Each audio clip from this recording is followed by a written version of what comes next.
Hey everybody, it's me, DeoGenZ, and you're watching another cannabis correction blog. Today's topic, religion. The last episode tweaked some people's minds and ruffled a couple of feathers, which in my opinion is a good thing, because if I'm not doing that on a daily basis, then I'm probably doing something wrong. But really, in all seriousness, you guys probably misunderstood my position and anger with religion. Now, I know religious fanatics don't make up the entire world, but I'm very confused by the entire religious experience because the way I see it and the way that I've read it to be, following the rules and regulations and the reasoning that they've put into place, if you don't follow the religion to the T, you're going to hell. Now, is there a limit to how many times you can be forgiven, or does God make exceptions for everyone? Because even a lot of my close family members that I don't believe in what they believe in, but they pick and choose. They take the elements of this religion that they like, and they take some of that, and they say, well, it's all together in one, and God will know what I mean when I get to the pearly gates. But if you're not going to follow his doctrine, which we'll get to in a moment, then why would he want to accept you into his pearly gates? Why would he want to accept you into heaven if you've disobeyed his rules, if you just kind of made them up as you went along and said, oh, he knows I'm a good person? That's another thing, is the he element of it all. Why is it that all these gods have to be patriarchs? Why is it that the male ego has to constantly be bearing down these set of rules, these set of harsh rules that share no love and give no information to anyone? Why is that always the case? It didn't used to be the case, and this is how it ties in with cannabis culture, is that Christianity, oddly enough, believe it or not, used to be a cannabis cult until the days of the fall of Rome, when Constantine was looking for some way to grip control as it was fleeting from his hands and he was watching his empire fall. He looked to Christianity and he saw the potential for control there. However, he had to get rid of the hippies at the time, which were the cannabis users, which also was a matriarchal society. It was a bunch of females getting together, having a spiritual experience on cannabis. And a lot of archaeologists, a lot of anthropologists have done studies and suggest that many of these religious experiences that people mistake for miracles or just mere happenstance, if you believe, a lot of that was drug-induced. A lot of that was psilocybin-induced, which has nothing to do with cannabis. It's a separate drug in itself. It's psychedelic mushrooms. And psilocybin has crazy effects on the mind. Glossolalia has been known to happen, which is like kind of speaking in tongues, visual hallucinations often, and it's theorized that that's where these holy experiences have come from. So with that knowledge in the cannabis cult, where the real spiritual experiences are happening, and not the belief-driven with you having to go to church every Sunday to go to another patriarch, a priest, to be doled out spiritual experience and knowledge, as if you couldn't just be spiritual on your own wherever you were. That wouldn't work. You have to go to God's house in order to get a proper spiritual upbringing. But with that in mind, Constantine knew that the potential would never be seen for control if the true spiritual experience was had by everyone. Because if that was the case, the cannabis users, they often laughed at Constantine's regime. So he knew that had to be kiboshed. And what he did was he employed priests. He said, get rid of the knowledge of this cannabis plant, burn all the books that you have on it, don't share any of the secrets, and you priests, male priests, will be now taking on and spreading our doctrine. And once again, God was changed. The book has been changed numerous times. That's another thing I never understood about religion, is which was the correct version. There's been so many edits and revisions here and there that it hardly seems to be some sanctum of holy pillar that you have to pray to. It doesn't seem like anything of that sort to me. It seems like just people editing the stories and writing in things that need to be more believable. Like, oh, the Old Testament, people are getting turned off by the Old Testament. It hates women too much. It's highly abusive. We're gonna have to change it. This way, it can usher in a new generation of believers who, believe it or not, don't know what the true spiritual experience is, and that seems to be psychedelics.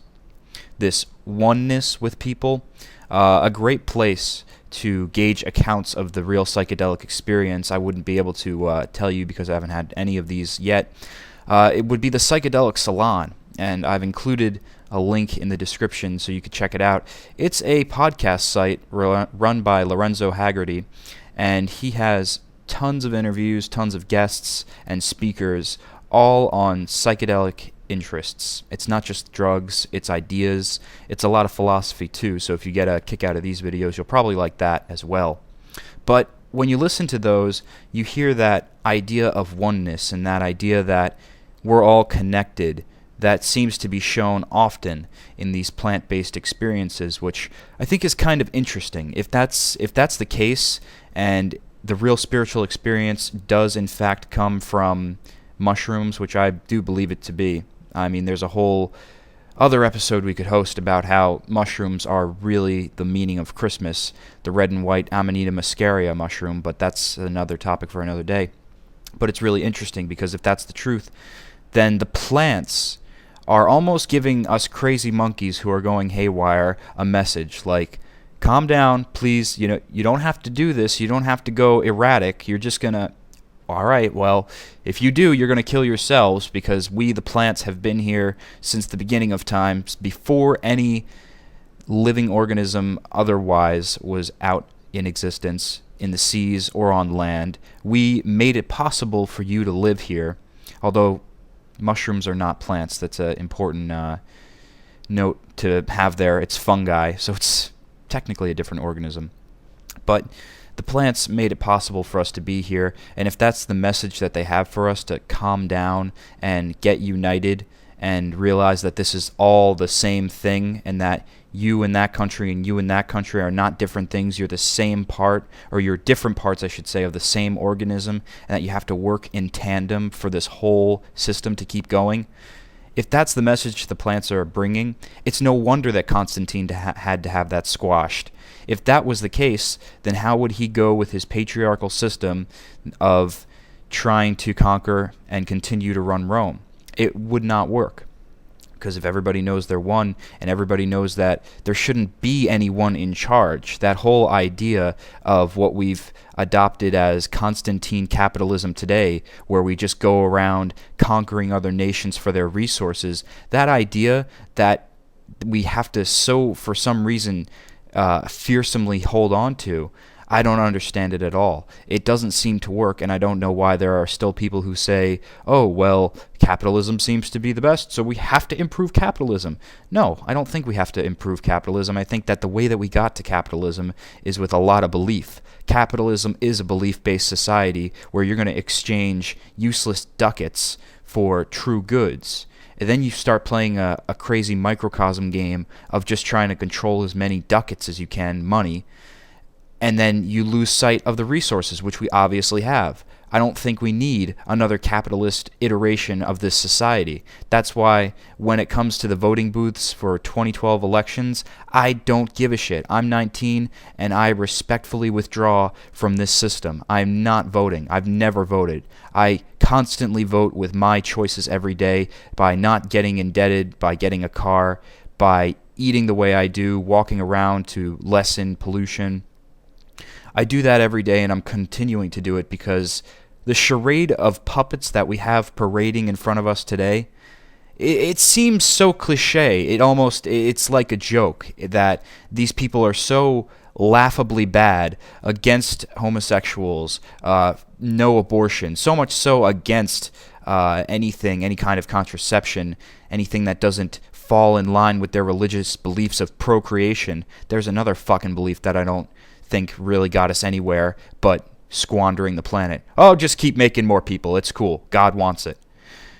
No, God doesn't want more people. If God was here and it was expecting us to do something about the planet, I think it, not he, it would probably not want us to go berserk and flame up its creation. I don't think that would be what it would want to do. But every single politician is just bonkers. And even the one that seems the most sane, Ron Paul, somebody also commented in a previous video about what my opinions of him are.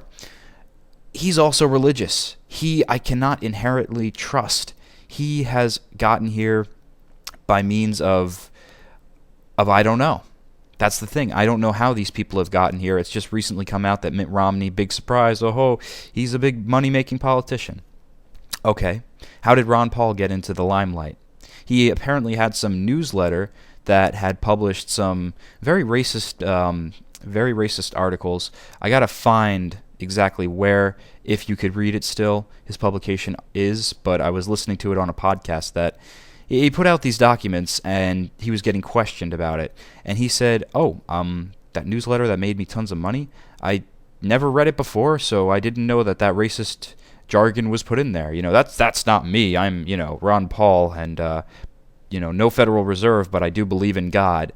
And that's like saying, I don't believe in this, but I do believe in that. I'm not basing anything on reason anymore. I'm just saying my beliefs. And beliefs are cute, beliefs are great, and I'll have an endless discussion with anyone about their beliefs. And I'll be all ears, I'll be intrigued, and I'll be trying to probe how this person works or what that belief system does for them. But when you try and make that belief an entire system for the world and for us to dictate our natures and what we're allowed and not allowed to do, then things get haywire, because that belief was not based on reason. It's not based off of logic or scientific empirical data. It's just based off of words that other monkeys wrote down a long time ago in order to enslave other monkeys.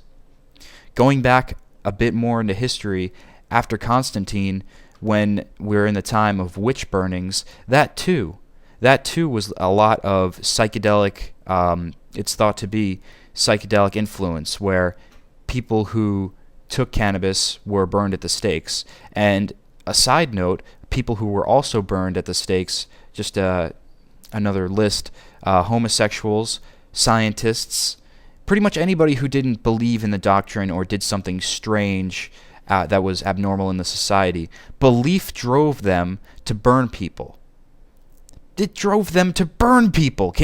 Belief, no reason, no logic, no actual fact or evidence, drove these illogical, insane brutes to burn people. And you're telling me that in 2012, we're going to have the same illogical brutes step into power and then say don't worry, I'm not going to burn people. Bullshit! You're going to burn people. This whole system is burning people every day in its disparity of resource squandering and laughable fiscal irresponsibility of saying, look, we got to take you home now because this is just a charade, and now you lost at Monopoly, so you could go to jail. We have a nice cell for you in jail. Let's see. You got a couple of car tickets. You smoke a little marijuana? Come on. If you say that, you'll go right to jail. And that's more belief. This belief that you can't smoke this plant because it's somehow against God. A belief that you can't control any part of your body, whether it's the chemicals that influence your mind or what you do in terms of aborting a fetus, making choices for yourself. I don't want to live in a belief-based system. I want to live in something that's scientifically governed and based off of fact and reason, and looks at the whole thing, the whole system, the whole organism, that each individual part of our human-based drawn lines in the sand, they each play a different role that affects us all. So if we keep going this path and we keep saying, religion's just dandy, and we're going to make sure that it keeps politics in line, because I don't know, has there ever been an agnostic or atheist president? Not in my knowledge. Until that changes, we're not going to get anywhere. And a funny thing about the presidents is that when you're in school and you're learning about them, what do you really learn about the presidents? Here's what I learned. Here's my education in America, and I would like to know if yours was any similar if you grew up in this country as well. You didn't have to know anything about them. Maybe you were told some brief snippets, especially like the first couple five. That's the big five important, and I don't even know in the order which they were there, because it's fucking useless to me. It's just history with a gleamed view on it. It's not realistic at all, and I'll read plenty of books about how George Washington raped his slaves to get a real perspective of how this country was started and by who it was started. Not saints, not gods, which is how they try and portray it. The way that I had to learn it was memorize the list of presidents, 1 to 50, or whatever the fuck it was. That might have been the states, who fucking knows. However many presidents there were, make sure you know them all in the order, and then you'll be able to repeat it back to me on the day of the quiz. Oh, and only use pencil, because if you don't, I won't mark your paper. Right, so I just had to memorize the names, and just respect. Just you automatically respect, because it's the presidents of the United States of America. All of them are awesome. All of them did good things. It was really a rarity, if at all they mentioned anything about Nixon, which is piss poor. Nothing about Reagan and his fucking deregulation and destroying of this economy further. Nothing about that. Or the other past presidents who were in shady deals. You don't even get a reason to know why these people were important. You just are told to believe that they're important. Just like you're told in religion to believe that God is good and that He is always looking out for you, when just by the literature, they're trying to tell you that this is a patriarchal system. It's always going to be a he that is going to own your soul. And hey, guess what? Every so often, we'll give you a time to say, that one, I want that slave owner. Please, let him shackle me up.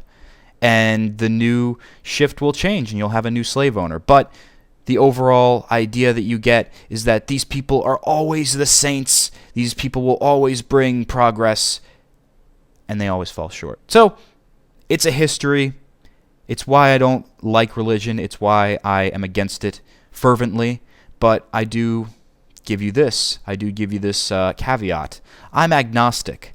Agnostic is severely different than atheist, because atheists just claim no on everything. They say, no, there's nothing, can't be, no spirituality, don't want to hear it. I personally believe that this is just all one giant simulation in a fractal circuitry. Am I right?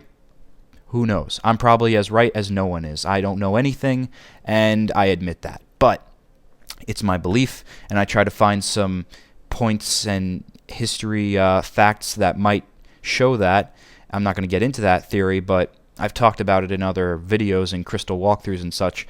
But I don't let that govern what I do in any sort of term. It's an idea. It's a philosophy. It's something to be discussed, but I don't know anything. And that's the point of agnosticism, is I'm not claiming to know anything. All I know is that this system is in trouble. The immediate biosphere that we're living on is in dire straits. And if we don't come together and realize that and shed this silly belief trying to control us all, and just realize that it's beliefs. We could have spirituality without having to have guns pointed at one another in order to make our points across. We can have these face-to-face discussions, these frank, blatant, just lay it out on the line what the facts and not facts are, non-facts and beliefs are, and we could have a philosophical discussion. We don't need to constantly point guns at each other to make our points. So, I'm DeoGenZ. I think that is pretty much all I had to say for the point of religion. It has done catastrophic things throughout history. It's taken more lives than probably anything else, really, based on religious beliefs. You'd be surprised to see how many things are motivated by religion and just pure pride of the place you're being in. That also I don't understand. Pride over where you are, where you just got plopped out of someone's uterus. You had no control over that. Don't be so prideful. I'm DeoGenZ, and I'll see you next time.